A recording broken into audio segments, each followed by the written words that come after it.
हमारा दूसरा सवाल है कि साधक को व्रत करना चाहिए या नहीं।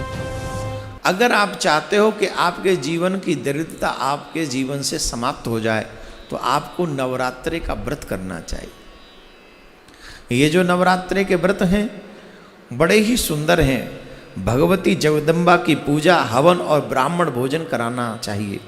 व्रत के सर्वदा पालन करने से ज्ञान और मोक्ष तथा सुलभ हो जाते हैं, सुख और संतान की प्राप्ति होती है तथा शत्रु के पैर भी नहीं टिकते जो माता रानी के नवरात्रों का व्रत करते हैं।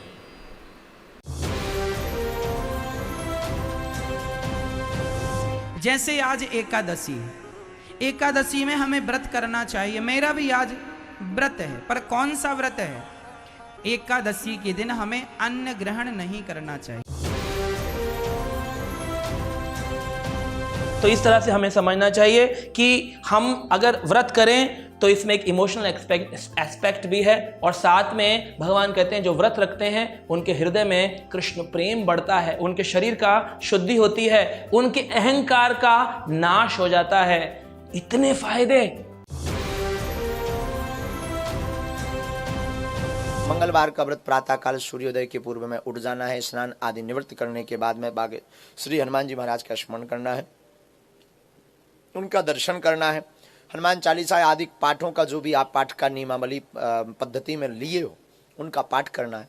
और व्रत के पूरे दिन कोशिश करें कि कम से कम लोगों को स्पर्श हो।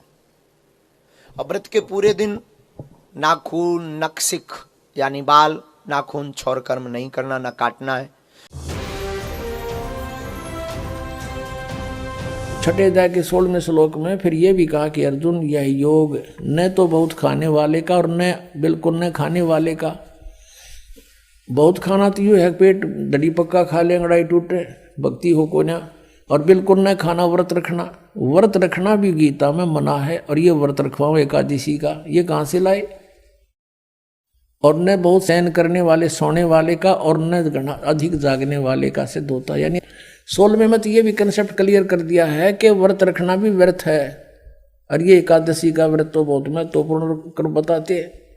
तो ये लोक वेद है, दंत कथा है, इनकी वेद शास्त्र विधि रहित ज्ञान है, उसके करने से कुछ भी लाभ नहीं होगा। गीता जी अध्याय नंबर 16 के श्लोक नंबर 23 के अनुसार।